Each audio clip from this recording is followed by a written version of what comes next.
साथियों, स्वागत है आप सभी लोगों का प्यारे सितारे चैनल में। साथियों, आज का हमारा यह वीडियो जनगणना 2027 के अंतर्गत काम करने वाले प्रगणक और पर्यवेक्षक साथियों के सहायतार्थ है। आज के इस वीडियो में हम जानेंगे कि जनगणना 2027 से संबंधित काम करते हुए हमें क्या करना है और क्या नहीं करना है, यानी कि क्या है जरूरी और किससे रखना है दूरी, जैसा कि थंबनेल देखकर आपने क्लिक किया है। साथियों, चूंकि जनगणना की पूरी प्रक्रिया के जो बैकबोन है वो प्रगणक और पर्यवेक्षक साथी ही हैं, क्योंकि ये लोग ही वास्तविक धरातल पर घर घर जाकर के जनगणना से संबंधित कार्यों एवं दायित्वों का निर्वहन करेंगे। ऐसे में इनका स्मार्ट होना, यानी कि अपने काम की अच्छी तरह से समझ होना अत्यावश्यक है।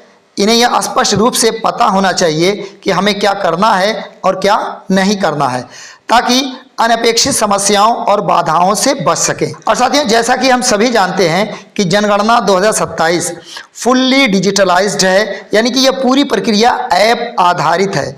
ऐसे में ये और भी ज़रूरी हो जाता है कि हम इसकी बारीकियों को अच्छी तरह से समझ लें, ताकि हमारा स्मार्टनेस हमारे काम में दिखे। इन्हीं उद्देश्यों की पूर्ति के लिए 3 दिवसीय प्रशिक्षण भी कराए जा रहे हैं। इसी में सहयोग के लिए हमारा आज का यह वीडियो भी है। तो चलिए शुरू करते हैं आज का यह वीडियो और जान लेते हैं कि इस पूरी प्रक्रिया के दौरान हमें क्या करना है और क्या नहीं करना है। साथियों, पहले हम जान लेते हैं कि हमें क्या करना है। इसके अंतर्गत जो पहला बिंदु है वो ये है कि मोबाइल ऐप केवल गूगल प्ले स्टोर या एप्पल ऐप स्टोर से ही डाउनलोड करें। यानी कि अगर हमारे पास स्मार्टफोन है तो हम उसे गूगल प्ले स्टोर से ही इंस्टॉल करेंगे, और अगर आईफोन है तो उसे एप्पल ऐप स्टोर से ही इंस्टॉल करेंगे। क्या करें के अंतर्गत जो दूसरा बिंदु है वो ये है कि समय समय पर गूगल प्ले स्टोर या ऐप स्टोर से ऐप अपडेट के लिए जाँच करें और यह सुनिश्चित करें कि ऐप अपडेट किया गया है। साथियों, ये जो दूसरा बिंदु है इसमें हमको बताया गया है कि HLO ऐप्स से संबंधित समय समय पर अपडेट भी आते रहेंगे। उस अपडेट की जानकारी हमें प्ले स्टोर से या ऐप स्टोर से लेते रहना है और अपने ऐप को भी अपडेट करते रहना है। क्या करें के अंतर्गत जो तीसरा बिंदु है वो यह है कि मोबाइल ऐप केवल पंजीकृत एकल मोबाइल डिवाइस में ही लॉगिन करें और उपयोग करें। यानी कि जो हमारा HLO ऐप है उसका पंजीकरण केवल एक ही मोबाइल डिवाइस में करें, किसी अन्य मोबाइल डिवाइस में उस ऐप को इंस्टॉल करके उसमें लॉगिन न करें। बस एकल मोबाइल में ही हमको उस पर काम करना है। साथियों, क्या करें का जो चौथा बिंदु है वो ये है कि डिवाइस को केवल एक ही यूज़र आईडी लॉगिन के लिए पंजीकृत करें। यानी कि केवल एक डिवाइस और एक यूज़र आईडी होना चाहिए।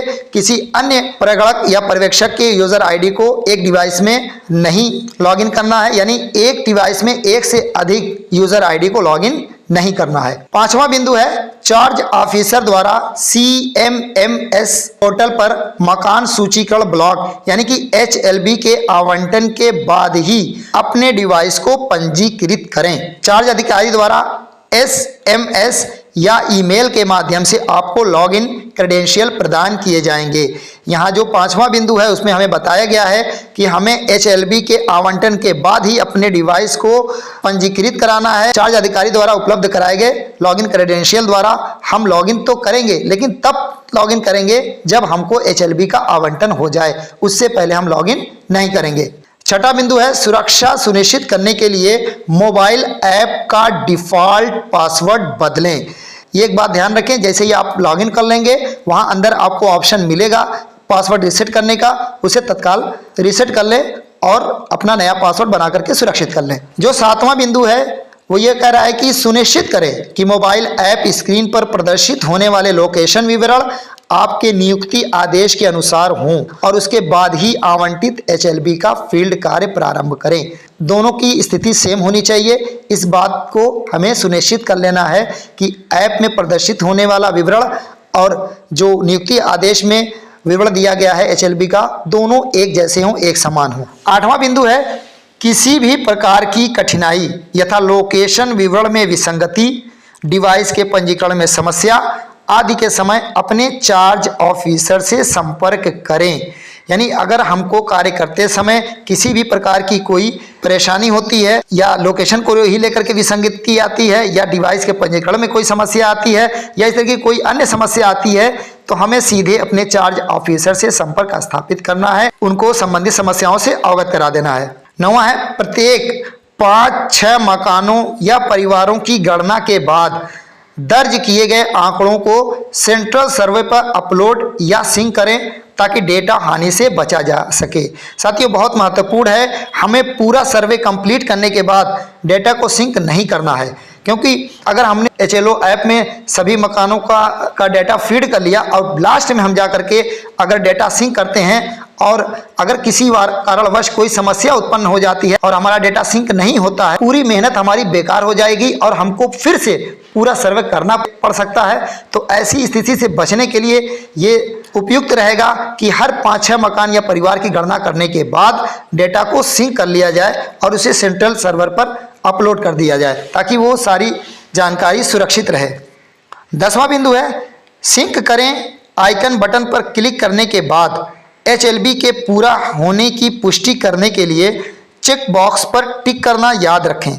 फिर खाली जगह में अपने हस्ताक्षर करें और अंत में सेव करें और सिंक करें पर क्लिक करें। यानी यहाँ पर ये पूरी प्रक्रिया बताई गई कि हमें डाटा को कैसे सिंक करना है। यानी कि जब हम सिंक करें आइकन बटन पर क्लिक करते हैं तो उसके बाद जो है HLB को पूरा करने की पुष्टि के लिए चेक बॉक्स आता है, उस चेक बॉक्स को हमें टिक कर देना है और जो उसके नीचे जो खाली जगह होगी वहां हमें हस्ताक्षर करना है और आखिर में हमें फिर से सेव करना है और सिंक बटन पर क्लिक कर देना है। इस तरीके से हमारे द्वारा किए गए जनगणना मकानों और परिवारों के डेटा सिंक हो जाएंगे और वो सेंट्रल सर्वर पर पहुंच जाएंगे। इसमें 11वां बिंदु है, फील्ड कार्य के दौरान अपने मोबाइल डिवाइस को सुरक्षित रखें तथा किसी भी अनधिकृत व्यक्ति और बच्चों से दूर रखें।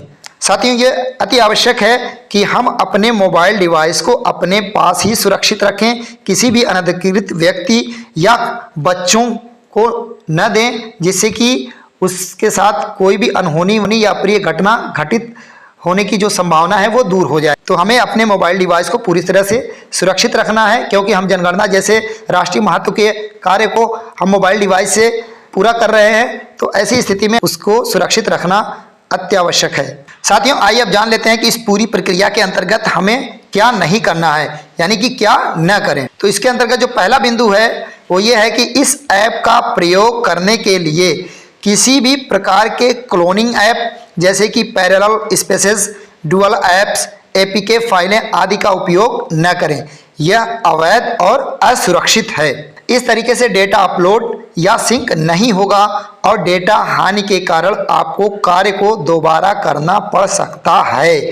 साथियों, यहाँ यह विशेष ध्यान देने की आवश्यकता है कि हमें अपने द्वारा उपयोग किए जा रहे HLO ऐप का कोई भी क्लोनिंग जैसे कि parallel spaces, dual apps, APK file आदि का उपयोग कदापि नहीं करना है और यह अवैध भी है, साथ ही साथ असुरक्षित भी है। दूसरा बिंदु है, किसी भी परिस्थिति में ऐप को अनइंस्टॉल न करें। किसी भी अपडेट की स्थिति में केवल प्ले स्टोर या ऐप स्टोर से ही ऐप को अपडेट करें। यानी किसी भी परिस्थिति में ऐप को अनइंस्टॉल न करने की यहाँ पर हमें सुझाव दिया जा रहा है और साथ ही ये भी बताया जा रहा है कि कोई भी अपडेट हो ऐसी स्थिति में हमें केवल प्ले स्टोर से या ऐप स्टोर से ही ऐप को अपडेट करना है, किसी अन्य स्रोत से हमें ऐप को अपडेट नहीं करना है। तीसरा बिंदु है, पंजीकृत मोबाइल डिवाइस को न बदलें। इसे केवल विषम परिस्थितियों जैसे कि डिवाइस चोरी हो जाना, डिवाइस टूट जाना आदि में ही चार्ज अधिकारी की अनुमति या स्वीकृति से बदला जा सकता है। यानी जिस डिवाइस में हमने ऐप को इंस्टॉल कर लिया है, उसका पंजीकरण कर दिया है, तो उस डिवाइस को हमें सामान्य परिस्थितियों में बदलना नहीं है। केवल विषम परिस्थितियों जैसे कि डिवाइस अगर हमारा चोरी हो गया हो या टूट फूट गया हो, ऐसी स्थिति में काम करने की स्थिति में न हो, तो हमें अपने चार्ज अधिकारी की अनुमति और स्वीकृति के बाद ही उसे हम बदल सकते हैं, अन्यथा किसी सामान्य परिस्थिति में हम इसको बदल नहीं सकते।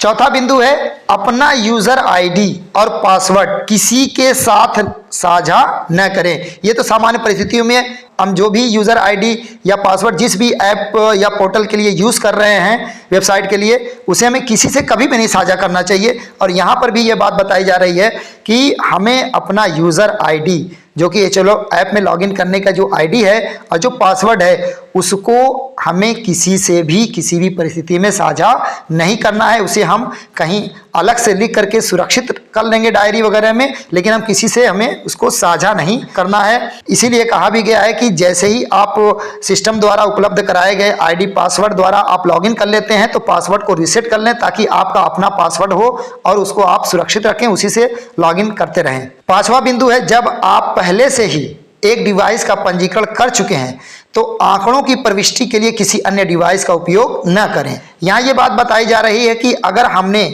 एक डिवाइस में HLO ऐप का पंजीकरण कर लिया है, वहां से लॉगिन कर लिया है, तो आंकड़े देने के लिए हम किसी अन्य डिवाइस का प्रयोग न करें। उसी डिवाइस से हमें आंकड़े भी देते रहना, डेटा भी देते रहना, डेटा को सिंक भी करते रहना है। किसी अन्य डिवाइस का उपयोग हमें नहीं करना है, किसी अन्य डिवाइस के उपयोग से हमें बचना है। छठा बिंदु है, संपूर्ण जनगणना के दौरान किसी भी अनधिकृत व्यक्ति या बच्चों को अपना मोबाइल न दें।